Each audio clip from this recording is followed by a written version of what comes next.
4 years ago, I uploaded an Iceberg video. Today, it's the oldest video on this channel. Though it's nowhere near the first video I ever made, I actually uploaded well over 200 videos on this channel before then, but those videos are all gone now and I don't like to talk about them. That Iceberg video was about YouTube, mostly the weird stuff you can find on it. These days when it comes to YouTube, I focus on the people who use it, specifically the bad ones. While I was browsing Reddit, I found this Iceberg chart made by HorrorMonster26.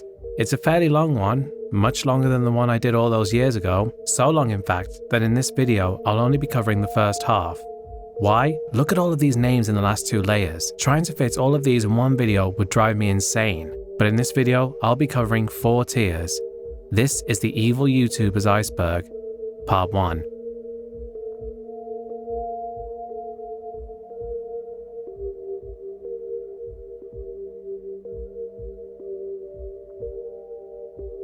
This is actually a channel I covered in my first Worst YouTubers video, but that particular segment has never actually been available in the YouTube version because going into detail about child abuse will actually get videos demonetized, hence why it's only ever been available on the quote director's cut on BitChute. Mike Martin opened Daddy05 in August 2015, pitching it as a rough and tumble family vlog where 5 Maryland kids with a punchline. Early clips were the usual YouTube noise, Nerf wars, mild pranks, but the channel fed on escalation. By 2016, the quote jokes revolved around singling out Mike's 9-year-old son, Cody. Viewers watched him shoved into furniture, screamed at until he hyperventilated, or blamed for messes he never made. The turning point was an April 2017 upload in which Mike and his wife splashed invisible ink on Cody's carpet, dragged him upstairs, and unleashed a profanity-laced tirade while Cody sobbed and insisted he was innocent, until Mike and his wife Heather suddenly started laughing and told him it was just a prank. But if you go back and watch the video, Cody is clearly not amused. Philip DeFranco's video about the situation detonated the story outside of YouTube, and mainstream outlets began digging through 2 years of footage that showed slapping, screaming meltdowns, and nosebleeds passed off as quote comedy. Child Protective Services stepped in within weeks. A Maryland judge pulled Cody and his sister Emma from the household, sending them to live with their biological mother. Martin and Heather took Alford pleas to 2 counts of child neglect and received 5 years to supervised probation in 2017. The original channel was eventually terminated, but the couple insisted on coming back. They re-emerged as Family05, uploading softer-looking vlogs recorded in West Virginia. Behind the scenes, the same patterns crept back, and YouTube finally terminated every account linked to the Martins in July 2018, citing child endangerment rules. Bans, of course, didn't end the hustle though. For most of 2019, they hid the archive behind a $5 paywall on a homemade site, streamed Minecraft on Twitch, and floated yet another rebrand, the Martin family. Each new channel vanished almost as quickly as it appeared, tricked by the platform's repeat offender policy. Martin even tried to pivot to SoundCloud rap under the name Mikey M, but his listener count stayed in the low hundreds. 1, because he's a total dick, and 2, why would anyone want to listen to an overweight man in his 40s with a bald spot rapping? As of 2025, every channel linked to the Martin family, apart from a channel called The Martin Boys, run by Heather's 3 sons, which only ever uploaded 2 videos, has been completely scrubbed from YouTube. They did have a TikTok, but that hasn't been active since 2021. Considering what absolute scumbags Mike and Heather are, here's hoping they're never allowed to return to YouTube ever again.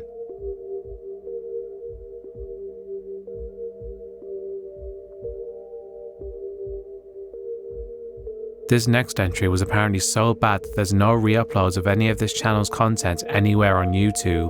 Back in 2012, Michelle Hackney Hobson opened Fantastic Adventures, a homemade fantasy series that dressed her 7 adopted kids in capes and plastic armor. They fought cookie-stealing villains, mixed potions in the backyard, and racked up more than 800,000 subscribers and roughly 250 million views before anyone outside Maricopa, Arizona, wondered how the magic was being made. Police got their answer on March 15, 2019, when Hobson's adult daughter asked for a welfare check. Officers found the children rail thin with dark circles under their eyes and heard stories that turned a feel-good family channel into evidence. The kids said that they were yanked out of school so they could film, pepper sprayed if they flubbed a line, locked in a closet for days without food or water, and forced to take ice baths to get into character. There was also some rather extreme physical abuse that I definitely can't go into detail here. Hobson was arrested that same night, along with her adult sons, Logan and Ryan. She faced 30 felony counts ranging from child abuse to unlawful imprisonment. The brothers were charged with failing to report what happened under their roof.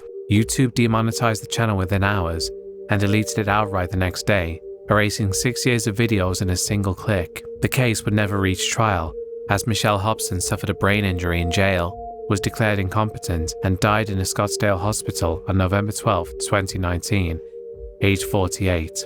All charges were dismissed post-mortem, but the fallout kept rolling.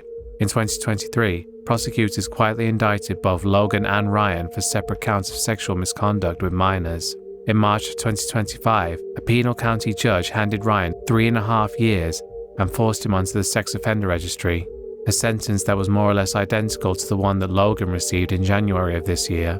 As I said, most traces of this channel have been completely scrubbed from YouTube. Mirror channels were more or less instantly deleted, and YouTube's child endangerment rules instantly flag any attempts of re-uploading content, which should give you an idea of just how bad this situation was.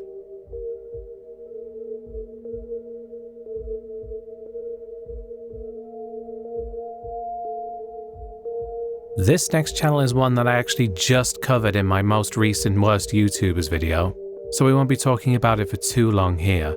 8 Passengers was started in early 2015 by Ruby and Kevin Frankie, in which they filmed their 6 children doing what Mormon kids usually do, such as piano recitals and doing chores.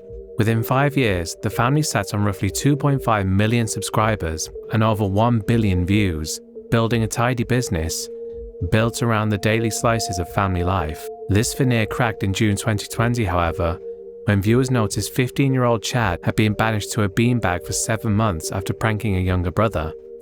An earlier clip showed 6-year-old Eve was sent to school with no lunch because, quote, natural consequences would teach her responsibility. Child Protective Services paid an unannounced visit, and drama channels raided 5 years of archives for other heavy-handed punishments. Ruby dismissed the uproar as context-free outrage, but their subscribers began to drop. By 2022, Kevin Frankie had moved out, and Ruby had traded family vlogging for hardline parenting classes with licensed counselor Jody Hildebrandt.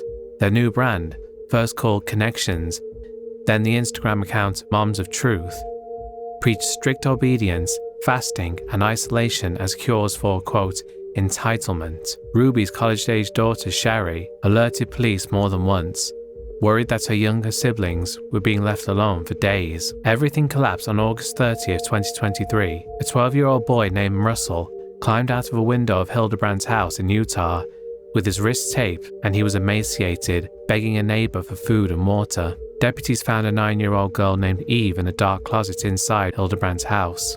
Ruby and Hildebrandt were arrested on 6 counts of aggravated child abuse. Both pleaded guilty to 4. On February 20th, 2024, a judge stacked the sentences, 4 consecutive terms of 1 to 15 years apiece. Court documents described starvation diets, duct tape restraints, and prayers laced with threats that, quote, demons would devour disobedient children. YouTube deleted every connected channel within hours of the arrest. I would say that hopefully this is the last time we'll hear about one of these family channels turning out to have a dark side, but unfortunately I have a feeling that this is going to happen again. At the very least, we won't be seeing Ruby Frankie on YouTube again anytime soon.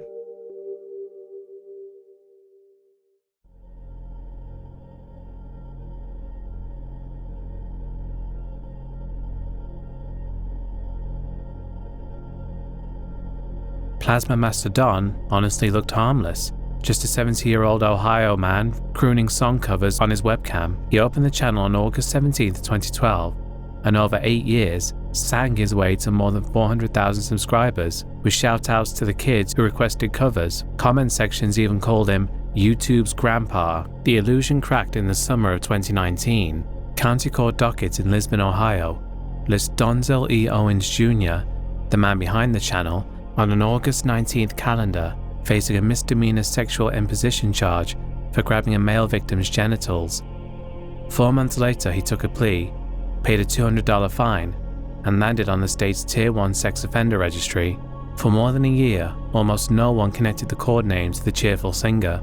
That changed on October 10, 2020, when a Reddit thread linked the registry entry to Plasma Mastodon and posted screenshots of every comment he deleted that even mentioned it.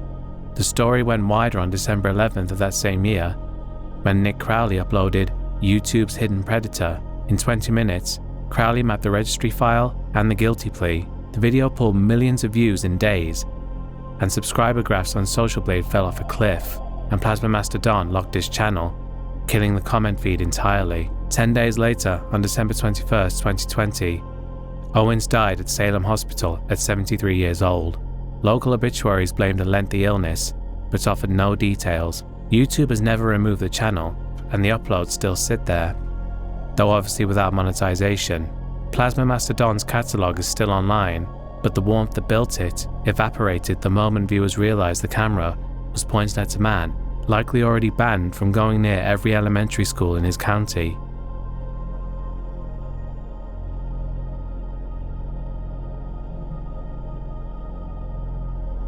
Demetrius Madsen, who streamed Minecraft under the handle Jakishi, spent 8 years grinding in modest obscurity, with only a few hundred live viewers on Twitch, and the occasional raid from bigger names. That changed on October 23, 2021, when Dream whitelisted him on the Dream SMP. Overnight, the follower count spiked past 6 figures, and every VOD lit up with fresh donations. 48 hours later, the growth flipped to freefall. A teenage fan posted screenshots showing Jakishi pressing her for nude photos when she was 13. Within hours, at least 4 more minors surfaced with parallel chat logs. They described a pattern of late-night Discord calls, hotel room invitations, and grooming that stretched back to 2017. Esports tallied the statements and noted claims that explicit images had been saved in a folder on his computer. Dream confronted him that same night and, according to a now archived tweet on Dream's private account, Jakishi confirmed privately that these messages were real. By October 25th, he was banned from the server, pinned to the former members list for grooming accusations, and every SMP clip with his skin was scrubbed from playlists. The fallout was quick and thorough. The fan-run Jakishi Updates account shuttered itself in solidarity with the victims, and moderators locked his public Discord behind read-only mode before deleting it outright. No criminal indictment has ever surfaced as of May 2025, but the online record is brutal. Archived Twitter threads, Google Drive folders full of chat logs, and commentary videos that rack up more views than his entire pre-SMP catalogue ever did. Today, Jakishi has disappeared. He had a 2-day meteoric rise, an avalanche of grooming claims, and a digital footprint wiped out almost as fast as it formed.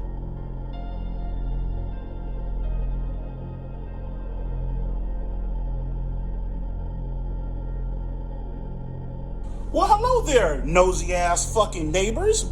Would you guys like to see my fucking dick? Okay, I'm finally going to talk about him.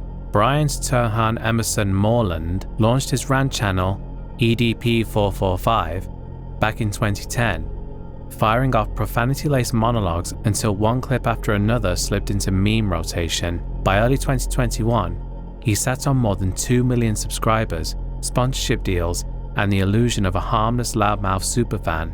This all imploded on April 18th, 2021. YouTuber's presentation in which he admitted he was, quote, there for a cupcake. Okay, go ahead. Well, I was actually coming out here to pick up a cupcake. Within 24 hours, YouTube pulled every other channel tied to him, followed by Instagram, TikTok, and Facebook bans. No felony case followed, but the digital exile stuck. He tried building a paywalled site called EDP445.com, then drifted through DoorDash runs and a short-lived trucking job before viewers posted his background to every HR department in reach. He claimed stage 5 kidney failure during a 2022 stream, though local papers never found a matching hospital record. He was trying to sell $40 shoutouts on Cameo under the handle BigFlex445, while stealth uploading archived rants to his throwaway YouTube channels that disappeared as fast as subscribers could rediscover them. Today, Moreland's presence survives only in re-uploads, chord-sized folders of chat logs, and a half-finished independent documentary fans keep spotting on TikTok teasers. Also, I'm fairly certain the only reason people have wanted me to talk about him all these years is because they want to hear me say what EDP actually stands for. EDP stands for Eat Dat Pussy. There, I finally said it.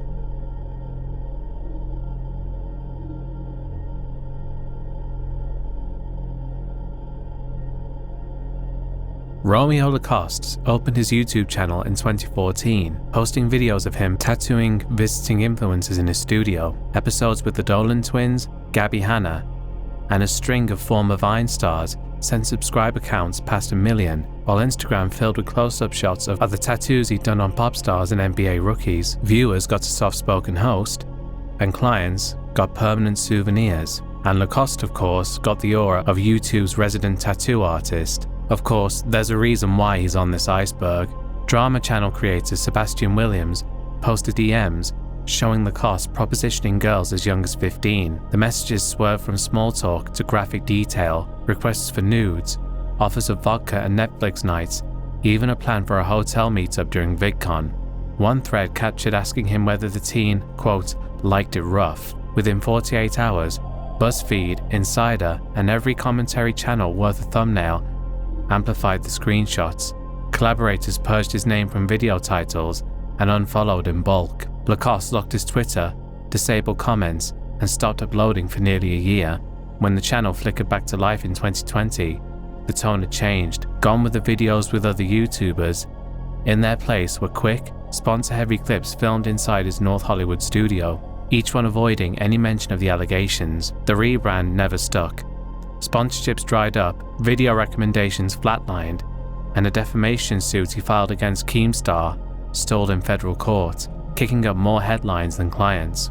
With his ad revenue gutted, Lacoste doubled down on the day job, selling flash designs on TikTok, and leaning on his celebrity clients that never cared much about YouTube drama in the first place.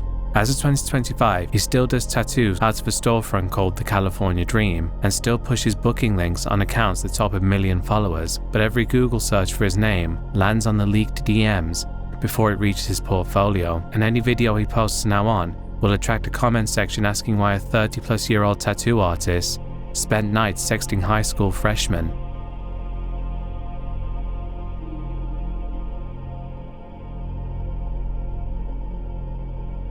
Craig Minilad Thompson started his YouTube channel in 2013 and uploaded Grand Theft Auto, Garry's Mod, and Call of Duty videos. By 2019, he sat on roughly 5 million subscribers, a Shorty Award charity campaign that paid for wells in Eswatini, and a rugby stadium in Derry carrying his screen name. This all collapsed in June of 2022 when two fans, Haley and Ash, posted twit-longer threads saying Craig sexted and solicited them while they were 15 and 16. The leaked Snapchat logs showed late-night grooming, pressure to share explicit photos, and promises of hotel meetups during Camp 17, a creator fan event. Thompson uploaded a Twitter note apology on the 25th of June, admitting the exchanges were real and saying he would, quote, get help. Within a week, the City of Derry rugby team tore down the sponsorship signage and scrubbed the Minilad branding from its ground. He tried to ride out the backlash, returning to YouTube that August with the comment section locked and a clearing the air vlog that dodged most details. Views cratered. In December, he reappeared with a 15-minute confession, framing the sexting as a byproduct of suicidal depression. First thing that I wanted to say was I added Hallie on Snapchat when she was 16. This isn't when I was making any remarks towards her. This is just where I talked to all of my friends. I was that guy that had streaks, and I wanted to make sure that our streaks were good, because back in 2015, that's kind of what people did. It wasn't until 2016 when she was 17 that I first started to flirt with her. I was 21 at the time. And that's not okay. And I'm aware of that. So with Hallie and both with Ash, I sent the messages around this time, and I understand what I'm gonna say next is quite taboo online, but if this is my way of putting all my cards on the table and telling you guys what happened, I feel like I need to say it. The reason I did what I did, and there was even a message where I said this, is because what I said there is true. I did try to end my life at the beginning of 2017. I'm not looking for sympathy. I'm not looking for anything. This is not what this is about. This is telling you guys the reason, and I just want you to understand the headspace that I was in. The reality is I was being selfish. I wasn't thinking about repercussions. I wasn't thinking about anything. I was just being stupid, and I really want to apologize for that. I just wasn't thinking, and I regret it. I've regretted it since, and for that, for both Hallie and Ash, I'm really sorry. Ash, to me, I knew a lot shorter. I may only have known her a few months. She was a part of a group of friends who my Twitch mods were friends with, and that's how we became friends. This is someone who I became friends with just through association with my friends, and the stuff I sent to her is just not okay either. And that's not what I want. You know, she was someone that I really did call my friend, and it sucks that I let her down like that. The dislike bar dwarfed the likes before YouTube hit the ratio. Twitch reacted 2 months later, on the 23rd of February 2021, issuing a permanent ban that cited his own admission of misconduct. Since then, his career has existed in stutters. Brand deals are gone, charity partners distance themselves, and Craig's former Discord sits frozen in read-only archives. His main YouTube channel still lists millions of subscribers, but uploads now struggle to break 5% of their old audience. In 2025, every search for his name surfaces the same controversy: a screenshot of Snapchat DMs, an apology filmed in dim studio light, and a .esports headline announcing the lifetime Twitch ban. The legacy he built on punchline screaming and charity streams is buried beneath a paper trail that reads like a case file.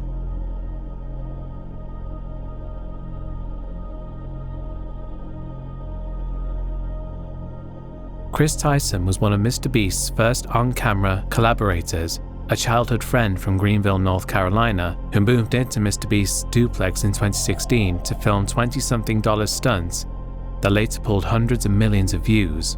Tyson rolled through the early Mr. Beast challenges as the loud, quick-joking sidekick, eventually hosting the spin-off channel Beast Reacts, and pocketing a steady share of the brand's rise to record-breaking subscriber counts. In 2023, Tyson began hormone replacement therapy, confirmed that they now used she/her pronouns, and after a decade on screen, reintroduced themselves to the audience as Ava Chris Tyson. The upbeat storyline cracked in July 2024, when a commentary video stitched together years-old Discord logs and public tweets that showed Tyson exchanging edgy sexual humor with a fan who was 13 when the contact started, and 16 when they met at a Mr. Beast event. Tyson denied grooming, and the alleged victim publicly said the same, but the screenshots spread faster than the denials. Within 48 hours, Tyson announced they were permanently stepping away from all Mr. Beast projects to keep the fallout off the company's balance sheet and to focus on their family and mental health. Almost simultaneously, viewers froze a frame from an old video that showed a frame print by Swiss artist Shabman hanging in Tyson's room. Shabman's notoriety comes from explicit cartoon work that often sexualizes fictional minors. Keemstar posted the still and claimed Tyson had long supported Shabman, even commissioning pieces, adding that Shabman once drew a pornographic image of Keemstar's 8-year-old daughter. We looked into it on Dromler, didn't see nothing too alarming, but within the last couple years, I started finding him supporting Shadman. And Shadman is like a lolicon artist, like a cartoon CP artist. And I had a horrible run-in with him back in the day because he drew my 8-year-old daughter in a sexual manner. And not only was Chris like supporting this guy, but he was like buying art from him. He was commissioning art. He had art on his wall. There's a Mr. Beast video where you can see some of the art on his wall. He was tweeting out at Shadman, thanks for the art and the fidget spinner, right? So I've learned only about this stuff in the last couple of years. Now, recently, you know, Chris Tyson has become trans or whatever, and Chris Tyson has been beefing with Nick Merckx a lot, and they've been going back and forth, right? Nick Merckx's main thing is leave the kids alone.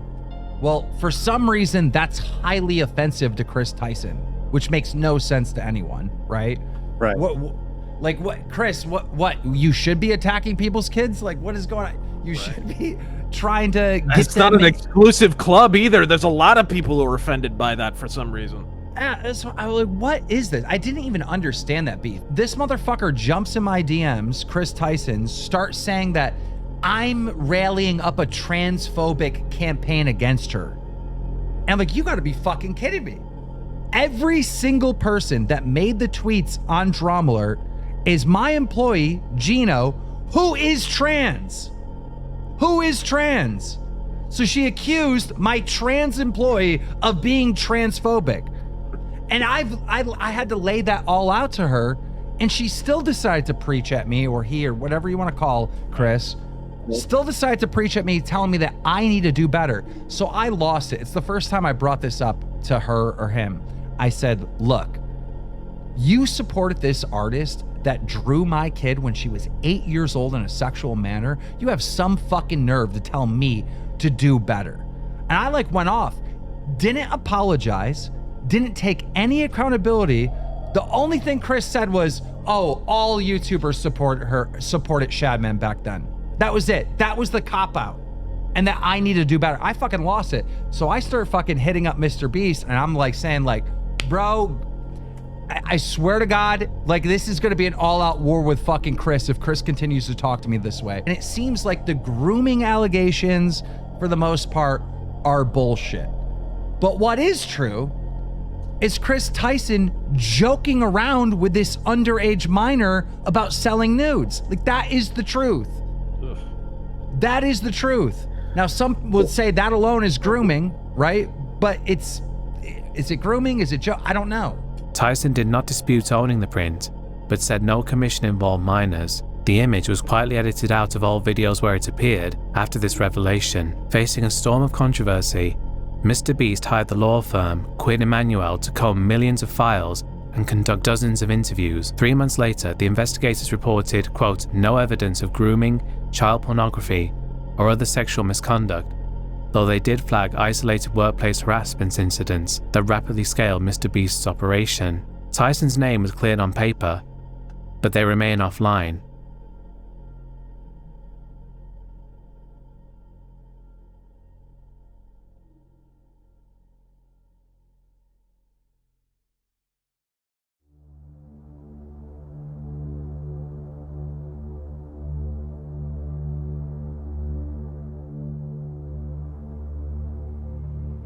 I'm the washed up nigga you watching, red line. What the fuck? Is that actually an insult? Bro, you can't insult me for being washed up while you're watching me. The fuck?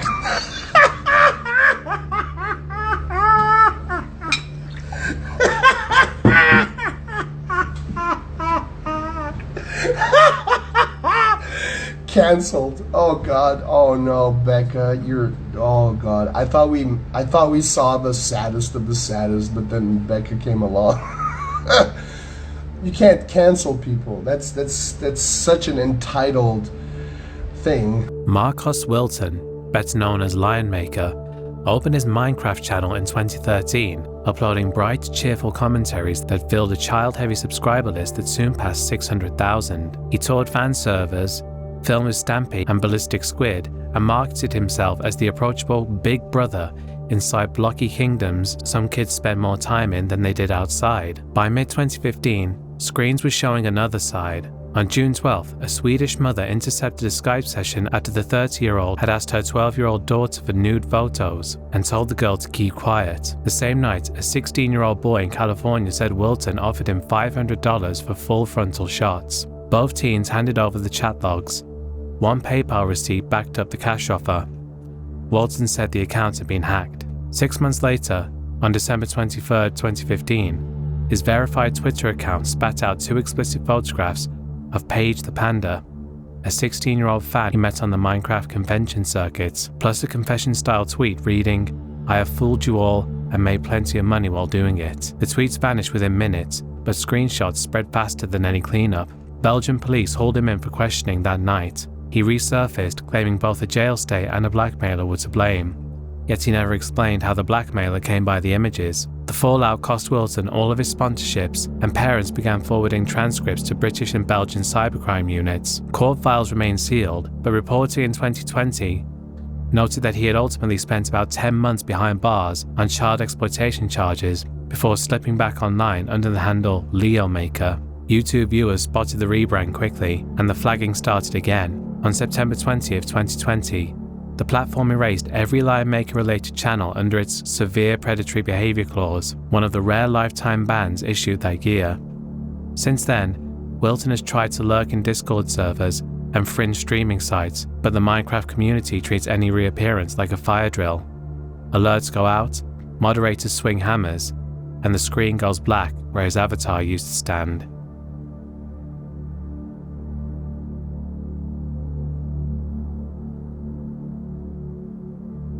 Jim Pop, whose real name is Starlet Zhao, launched his YouTube channel in 2013 and grew an audience uploading, what else? Minecraft content. Because of course it's Minecraft, and hit the 300,000 subscriber mark 3 years later, riding side by side with Sky Does Minecraft and the rest of the Sky Media crew. The videos themselves were harmless, bright thumbnails, slapstick voiceovers, and running jokes that played well with middle school viewers who filled his comment sections every afternoon. Through 2015, the uploads came almost daily from a shared studio north of Seattle. By the summer of 2016, Zhao was averaging at least 50,000 views of video and planning a solo brand. Behind the scenes, he was cultivating a private Discord friendship with a girl who was 14 when they met. According to an FBI affidavit, he coaxed her into sending explicit photos, promised in-person roleplay, and urged her to bring a friend for filming. On August 5th, 2016, Zhao flew to Detroit Metro Airport, texted that he was 10 minutes from baggage claim, and walked straight into an FBI arrest team. Kotaku broke the story a month later. By then, his channel had gone dark, and every planned convention appearance had vanished from the roster. Federal prosecutors charged him with the production and receipt of child pornography, online enticement of a minor, and interstate travel with intent to engage in illegal sexual activity. An Eastern District of Michigan judge ordered him held without bail, noting clear and convincing evidence he posed a danger to the community. The order cites thousands of chat lines and the explicit images already in evidence. The docket shows no bond motions ever succeeded, and Zhao spent the next several years in federal custody, while the case inched forward behind sealed filings. Public inmate records list a 7-year sentence and a release date of June 2nd, 2022, shaved down for time served and good behavior, though neither the plea agreement nor the final judgment was made public. Since he's been released, no social media account, stream, or video has resurfaced under his name. His channel remains frozen at 302 uploads, and since one of the conditions of his parole is that he's probably no longer allowed to access the internet, I'd say it's very unlikely he'll ever make a return. Austin Jones started posting a cappella pop punk covers from his bedroom in 2007, and by the time he was booked for Vans Warped Tour in 2015, his videos had accumulated more than 40 million views. However, that summer a petition surfaced accusing the 22-year-old of coaxing teenage fans to send him twerking clips on Facebook. Jones later uploaded an apology, admitted the requests, and bowed out of the tour, but the channel kept growing. I used to ask fans for twerking videos. Yes, twerking the dance move. It's not something that I'm proud of.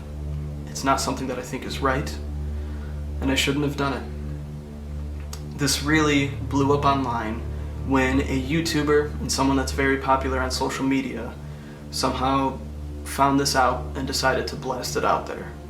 I'm not going to say any names because I've come under attack on social media from my name being spread around, and I don't want to put that on anyone else. Nothing ever went further than twerking videos. There were never any nudes, never any physical contact. It never happened. So I just have to get that out there because nothing ever went further. Homeland Security agents opened a deeper probe after a tip in 2016. Chat logs showed Jones telling girls as young as 14 that they could prove their devotion by filming explicit routines. He dictated outfits, angles, and the number of hip thrusts, then urged them to delete the evidence. When investigators traced 2 videos back to his Bloomingdale, Illinois address, they picked him up at O'Hare on June 12, 2017. The federal complaint charged 2 counts of producing child pornography.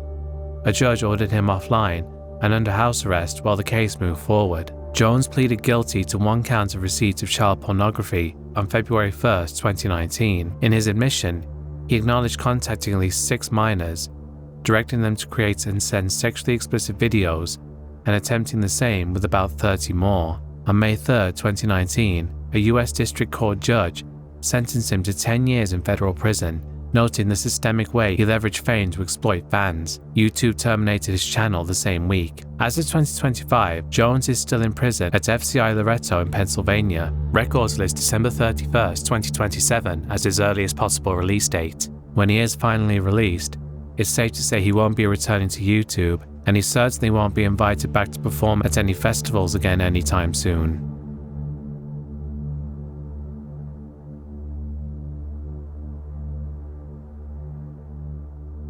Amos Yee created his YouTube channel in 2012 as a precocious teenager ranting into a webcam about Chinese New Year. 3 years later, he detonated local headlines with a video mocking the then recently deceased Prime Minister Lee Kuan Yew. Lee Kuan Yew, contrary to popular belief, was a horrible person and an awful leader to our country. He was a dictator, but managed to fool most of the world to think he was democratic, and he did so by still granting us the opportunity to vote to make it seem like we have freedom of choice. However, during your rule, you controlled the entire media and education, proliferating nationalistic propaganda on a daily basis. Like right now, since Lee Kuan Yew is dead, all day you see 24-hour news coverage of necrophiliacs sucking Lee Kuan Yew's dick. Singapore charged him with wounding religious feelings, and he spent 4 weeks in a juvenile lockup and walked out claiming censorship proved his point. He doubled down on provocation and got himself a second jail stint in 2016, but then managed to slip through US immigration in 2017, winning political asylum by branding himself as a persecuted dissident. In the US, he was granted new bandwidth and no speech laws. Within months, his channel pivoted from secular rants to open support to legalize relations with minors. Videos with titles like "Are Pedophiles Really Evil?" Patreon supporters left him, but a fringe following of self-described MAPs filled the gap. Federal agents took notice after a 14-year-old Texan girl told police she had traded nude photos with Yee over WhatsApp while he was living in Chicago. On October 16, 2020, Illinois officers arrested him on 16 counts of child pornography and solicitation. He took a plea deal in December 2021, guilty to 2 charges, 6 years in state prison, time backdated to his arrest. Court files noted thousands of explicit messages and folders of saved images. He was paroled early on October 7, 2023. Halfway through his term, Yee walked out of prison under strict internet and residency restrictions. 3 weeks later, he posted a blog entry praising child-adult relationships and vowing to, quote, offend again if given the chance. Illinois parole officers revoked his release on November 8th, and the next day, he was in the maximum security wing at Statesville Prison. As of this recording, he is still behind bars. It's honestly hard not to laugh at what a smug idiot he was being by making that blog post. He knew what was going to happen. I guess he just really likes it in prison.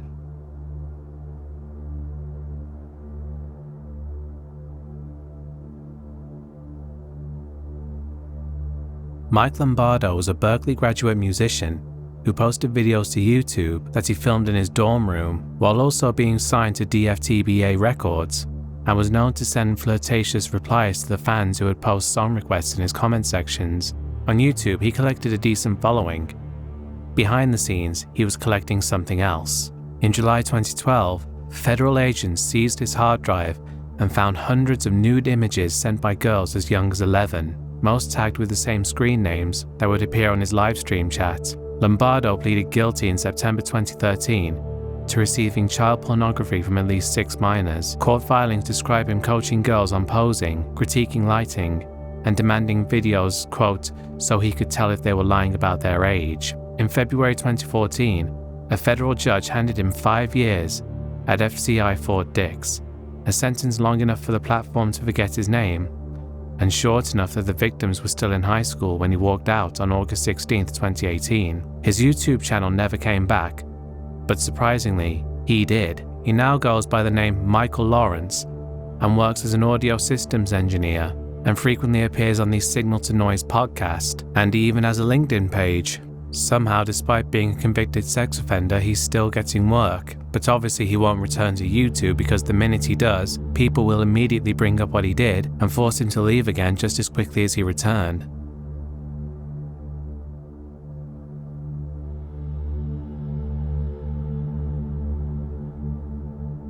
Thaddeus Lewis McMichael opened the channel MadThad0890 while he was still in high school, propping a webcam on his bedroom desk and making various rant videos and also singing. For the most part, his videos were normal and he came across as basically just a fairly eccentric guy, but then on April 13th, 2011, he uploaded this video.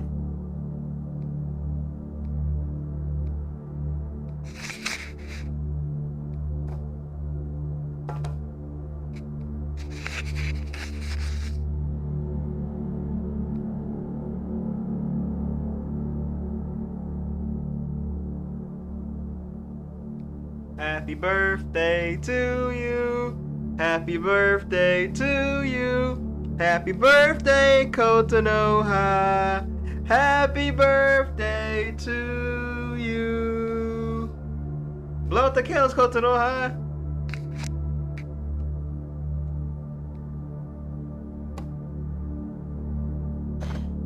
Yay! I love you. And I hope you have a good birthday today. Now time for a delicious cake with my waifu. Yay! You jelly? Happy birthday to me. Happy birthday to me. Happy birthday, dear me. Happy birthday to me. No one remember my birthday but Kotonoha. At least she remembers. She will always and forever be my waifu. Forever alone. Forever alone. Forever alone. Forever alone. Cha cha cha. As you can see, he has a rather strange obsession with the character Kotonoha from the anime school days. He even owns a body pillow of her. And yes, apparently he did film himself being intimate with it. Also, I take back what I said about him not appearing to be too weird before, because before this video, he said this. I'm not a big fan of real child pornography, like, cause it's kind of, I don't know, I'm not that interested in real people like that, you know? But drawn, animated child pornography, I'm okay with, cause it's drawn. Cause real people aren't that sexy to me when it comes to that kind of shit. Probably kind of all kind of shit, you know? I can fat more to hentai than Brazzers videos, cause when you see one Brazzers videos, you see it all, cause they're all like the same format, you know, shitty. But that's not the point. But anyway, and then like I saw today that Japan's coming out with a bill saying that they're gonna ban all child pornography, saying they're gonna ban anybody under the age of 18 being drawn cannot be drawn naked. That's terrible because anime. Alright, think of all the animes you know with people under 18 years old and people over 18 years old. It's not that many. I mean, you put the two together, you know what I'm saying? Cause you know, like all them fucking people, you know, like Pokemon. People drawing Dawn and Misty and May naked and shit, and that new girl from Heart Gold Soul Silver. They're all like 10, 13, you know what I'm saying? People draw. You gonna ban people from drawing fan art of that shit? What's gonna happen to all the people that make rape fantasies and brother and sister sex scenes and shit like that? Sex mangas, you know, I like that kind of shit. You know, wish I had a little sister so I could have sex with. I got a brother. He's a so I can't really have sex with him. And if this wasn't bad enough, his postings on Facebook were even worse, where he'd apparently post about how to look for explicit material featuring children, and also how to encrypt it. These posts were eventually reported to the FBI, who brought Thaddeus in for questioning, and he later said that those posts were just a joke, but the FBI then checked his PC and found 300 to 350 indecent images and videos of children on his hard drive in a folder labeled "Don't Click." He immediately posted bail, and as part of his bail, his conditions were having to wear an ankle monitor and being disallowed from using the internet until the bail was up. 3 days later, he went on Twitter and made this infamous tweet. "I'm back. "Miss my waifu. Stupid feds didn't even find my backup hard drive." This post resulted in him receiving 5 years in prison, eventually being released in 2018. For whatever reason, since his release, he's been allowed to continue posting on YouTube. Apparently, one of his parole conditions was that he has to give all of his online passwords to the US Department of Justice, so it would seem they are aware that he's still active on the internet, but they must be keeping a very watchful eye of him to make sure he doesn't do any of the stuff he did before. As of today, he's still posting as if nothing ever happened, but nobody who knows who he is has forgotten that he's also a sick freak who spent 5 years in prison for owning indecent material of children. Honestly, he shouldn't be on YouTube right now, but life just isn't fair, I guess.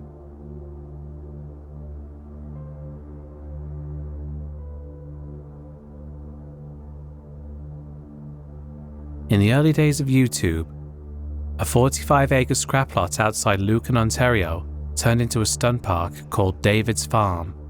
David Hugh Rock let friends and teenage visitors launch clamped-out cars off dirt ramps, blow airbags under lawn chairs, and ride motorbikes through ponds. By 2010, the channel was pulling 95 million views and up to 15 grand a month in AdSense. What most watchers didn't know was David Rock's earlier life. In 1992, he pleaded guilty to 7 counts of sexually exploiting 2 boys, filming them while he coached them to masturbate, before doctors labeled him a paedophile. The past stayed buried until a September 2009 crash on the property snapped a visitor's spine and drew local reporters. Global News aired the criminal file in October 2010. I'm the most loved and the most hated man on YouTube. Dave divides his world into black and white, and his followers are either one or the other. Dave's Farm lovers think I'm the god of cars and technical stuff. And who do the Dave haters think you are? A dirty pedophile like Michael Jackson who's just trying to attract kids to the farm so I can rape and molest them. Are you a sexual predator? I absolutely say no. Don't call me a pedophile, don't call me all those things. Call me a voyeur. That was what was wrong with me. I've been clean for 20 years. I wasn't doing this stuff all along. I hang out with women. I mean, this is why I have children. It's women I'm after, not children.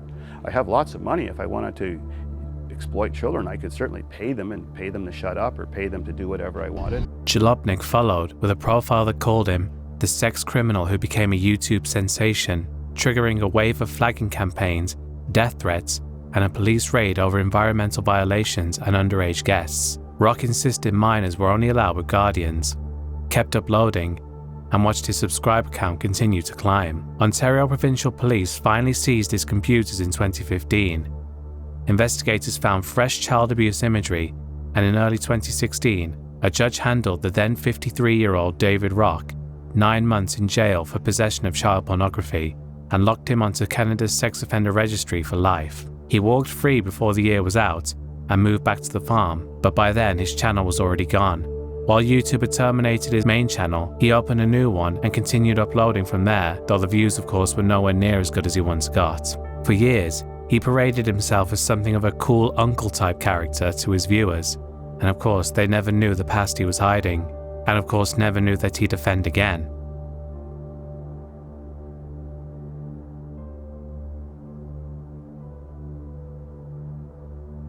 Cadence Pinder started uploading in 2017, filming hormone replacement vlogs from a back bedroom in Sandy, Utah.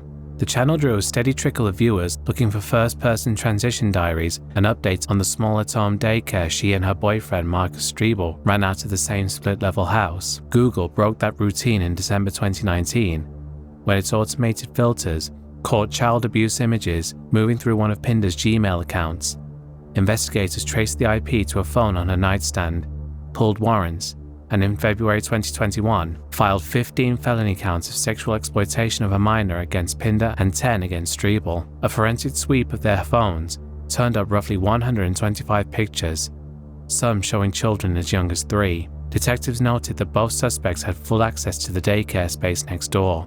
Out on pre-trial release, the pair were ordered to stay off the internet and away from kids. By December 2021, officers were back with another warrant after fresh files pinged from the same address. They found the couple living inside the business hours of the daycare, a live Wi-Fi connection, and what looked like meth in a side room. Judges revoked bail.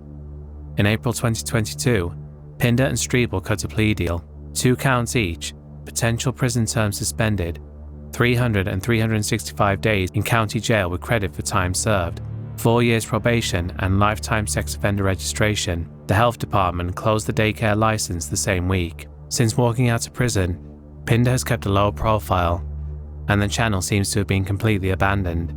But the comment sections are now filled with people rightfully condemning Pinder's actions.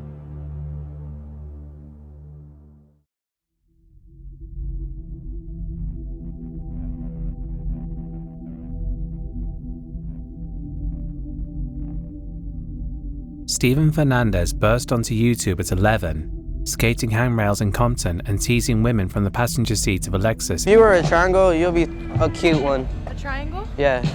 Cute. You get it? I didn't get that one. Is that your girl, bro? Nah, dude, she's all yours. How'd you come through, boo? I like your eyes, boo. They're real nice. Peace out, boo. Unless you're trying to hop in. Alright, boo. You need a ride? No, fuck off. Okay. Don't you dare put up internet either. Bro, go faster, catch it up. You want some candy? Hop in then. You got all the good candy. You want some Jolly Ranchers? You got. The channel Baby Scumbag spun that mix of board tricks and pickup lines into 500,000 subscribers, DGK sponsorships, and meet and greets where girls paid $150 for a selfie. Off camera, the routine got darker. Detectives say by late 2015, Fernandez and 2 adult associates, manager Jose Barajas and pro skater Keelan Dad, were cruising Ventura Boulevard, dangling cameos on a fake MTV show to lure pre-teens into sex acts. On November 17th, LAPD posed online as a 12-year-old, arranged a rendezvous at an abandoned house, and arrested Fernandez when he showed up with condoms and his cousin at the wheel. The booking sheet listed lewd conduct with a child under 14. Because he was 15, a juvenile ankle monitor replaced jail while the case moved toward trial. Overnight, brands vanished. DGK wiped his name from Dex, and the channel went silent. Fernandez resurfaced in 2017 as a SoundCloud rapper, Lil Cloud. Records after 2018 are sealed. California law hides juvenile dispositions, but no public exoneration ever emerged, and industry databases showed no skating contracts in his name past that year. As of 2025, the original channel remains inactive.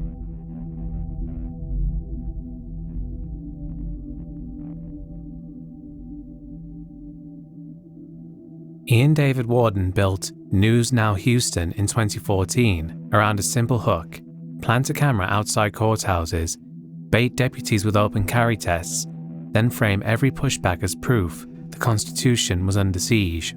The formula drew hundreds of thousands of subscribers and millions of views, while Warden, often in a ball cap and wraparound shades, lectured officers on case law he'd memorized in prison. Court files show that he had already served time for an early 1990s aggravated kidnapping and rape conviction, a fact rarely mentioned in his audit streams. A fresh case surfaced in 2021 when one of Warden's adult daughters told Deer Park detectives he had molested her throughout the late 1990s. Investigators reopened the file, tracked down siblings, and pulled a warrant the week before Christmas. A Harris County jury heard the testimony in December 2022, watched hours of tape interviews, and took less than a day to convict him of sexual assault of a child. Warden signed a plea deal and was given 20 years in prison, the maximum amount the plea allowed. Warden appealed, arguing jurors were swayed by talk of racism and religion. The First Court of Appeals rejected every point on New Year's Eve 2024 and let the verdict stand. Prison records now list his projected release in December 2042, when he will be 80. His channel is surprisingly still up, but it will be another 17 years before Earl David Warden uploads to it again, and that's assuming he even lives that long.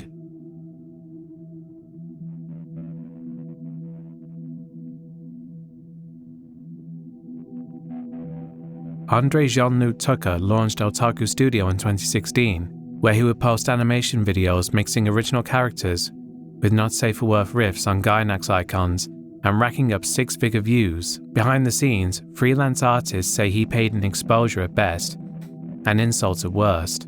One former contractor posted chat logs showing Tucker threatening to, quote, blacklist her if she quit before finishing 40+ shots for free. But that type of controversy pales in comparison to what he is most infamous for. In the early hours of January 29, 2019, Beaumont, Texas detectives tracking a missing 12-year-old girl traced a back page ad to a local motel, rescued the child in a sting, and found her phone full of messages from Tucker arranging meetups for cash. A search warrant pulled him out of his apartment the next day.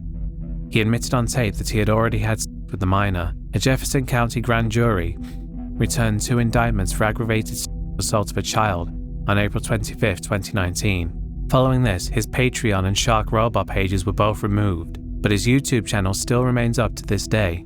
In March 2021, someone hijacked his dormant Twitter account, switched the location to prison, and simply said, Otako Studios, aka Andre Jean-Luc Tucker, was arrested for assault towards a 12-year-old minor. He will be in prison for 10 years. And that's pretty much all I was able to find out about Andre. There's very little information about him out there. All I can say is, he's an absolute piece of shit, and thank God he's in prison, if only for 10 years, when, let's be honest, he should be in there for the rest of his life.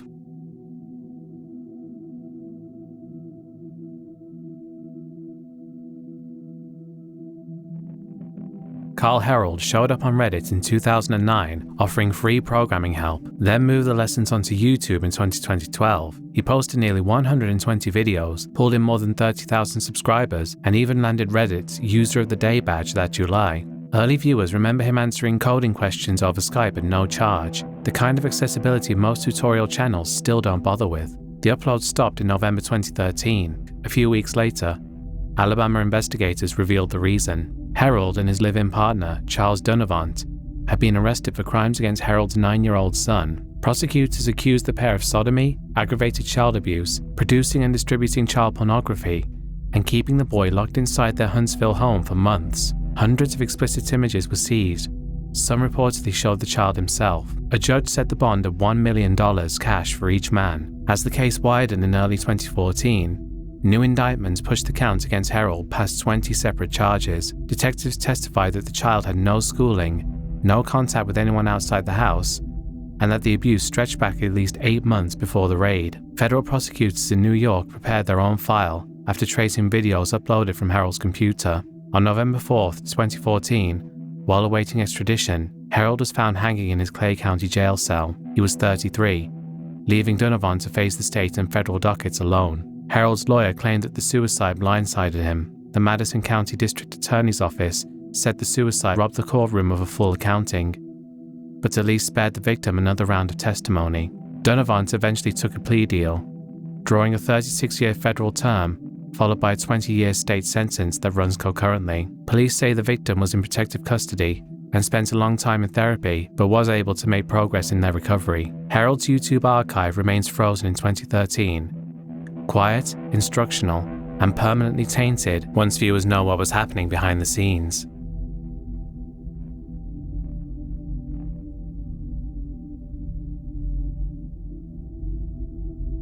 Let's be honest, you do not need me to tell you who Chris Chan is. You are all very aware who Chris Chan is. I imagine you've all seen the Geno Samuel documentary series. I used to watch that all the time when it was new. So trust me, we are not going to go into a deep dive on Chris Chan's life because this Iceberg video would be weeks long if I did. So we're just going to go over the stuff that's relevant to this video. Chris Chan, born Christopher Weston Chandler, later Christian Weston Chandler and now Christine Weston Chandler, drifted onto YouTube after years of defending their Sonichu webcomic on forums that treated their life as an interactive theater. Viewers first met a soft-spoken gamer speaking from a cluttered Virginia bedroom. Trolls met a target they could needle for endless reactions. By the mid-2010s, Chris had been filmed pepper spraying a GameStop clerk over a Sonic recolor, live-streaming rants about a coming dimensional merge, and begging strangers online for money when the family house caught fire. Every provocation added more raw material for the people who archived Chris's every misstep, down to the funeral of Chris's father in 2011, the moment Chris and their elderly mother, Barbara,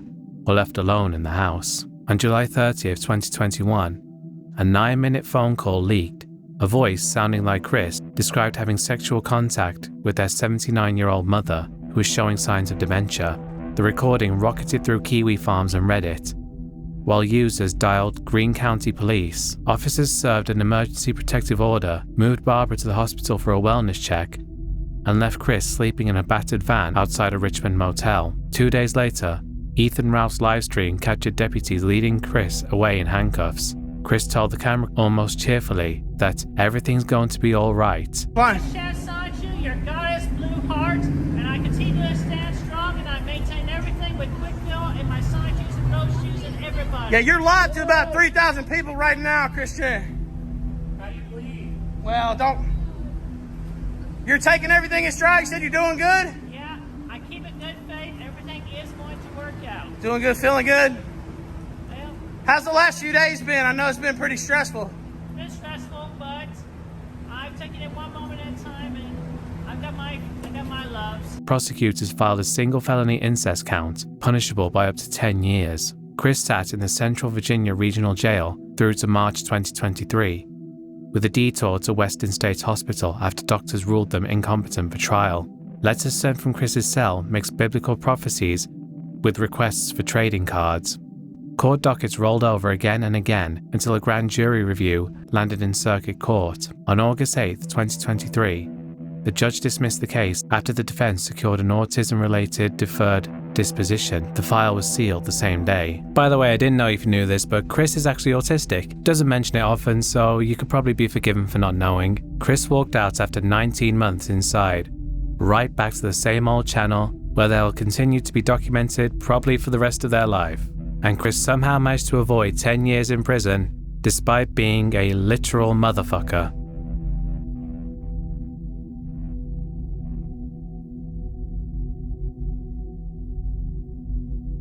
Before I start talking about Nick Bate, here are his teeth. I know it sounds crazy for a British person to be critiquing an American's teeth, but if Nick bit you with those, you would die, no question. Those things are diseased, although they're probably still better than King Cobra JFS's teeth. If he bit you, you'd die and turn into a zombie afterwards. Nicholas Stoutenberger, better known as Nick Bate, started filming himself in 2008. The clips were raw bedroom vlogs, one of which was a tour of his room that showed the absolutely awful conditions he lived in, and also sharing way too much information about what he does with a toilet plunger. Here's a bathroom, there's a toilet, there's a plunger that I use as a butt plug. On his blog, he wrote, without irony, about masturbating with his own feces, the same preoccupation spilled into late-night rants, where he joked that, quote, vaginas are gross, but scat was not. By 2011, the channel stalled at 12 videos. Offline, Manor Township detectives were already tracking a darker thread. Chat transcripts from August 2009 show Bate bragging that he was abusing his 6-year-old half-sister. The assaults continued through 2010 in a split-level house outside Columbia, Pennsylvania, while the other adults were at work. When the chat log resurfaced in 2015, it was forwarded to the police. The arrest affidavit laid out a timeline that prosecutors later read in court. Grooming began when the girl was 5, escalated to penetration, and ended only when detectives knocked on the door 6 years later. Nick, then 23, was charged with voluntary, deviant sexual intercourse with a child and 2 counts of aggravated indecent assault. He entered the Lancaster County Courthouse in shackles on January 25, 2016. The victim, now 11, took to the stand and confirmed that Nick was indeed her abuser. Jurors also reviewed the full chat transcript, including Nick's line-by-line commentary. The judge needed 45 minutes to return a verdict. Guilty on all counts. At sentencing on April 26, 2016, the judge told Bate, "Your crimes will follow your sister for the rest of her life," then imposed 16.5 to 40 years in state prison and ordered lifetime sex offender registration. Court records note that his earliest release date is 2032, and any parole would still leave him under state supervision until age 70. Today, Nick is obviously still rotting in prison where he belongs. New mugshots occasionally surface. The first one actually showed him looking fairly normal, all things considered, but as time went on he looked more and more weathered and his hair appears to be continuously falling out. I imagine what was left of his teeth have most likely fallen out by now, and I'm sure we all hope that his fellow prisoners are giving him hell for what he did, because he most certainly deserves it. He went from being a gross weirdo on the internet to a complete monster. And that's the end of the video, folks. As you can see, I've covered a lot of these people before, but at the very least, I finally got EDP445 out of the way, so people can stop saying I forgot him in my worst YouTubers videos. Also, as you may have noticed, I showed Chris Chan with their silver play button that YouTube sent them. You know who crossed the 100,000 subscriber mark 4 years ago, and still to this day hasn't received their silver play button? Me. Yeah, someone who took advantage of their elderly mother gets rewarded by YouTube, but I don't. That's really nice, isn't it? Anyway, thank you very much for watching. If this video does well, I'll get right on to working on part 2. Be sure to like this video, leave a comment, subscribe if you're new, and consider supporting me on Patreon. I'll see you all next time. Goodbye.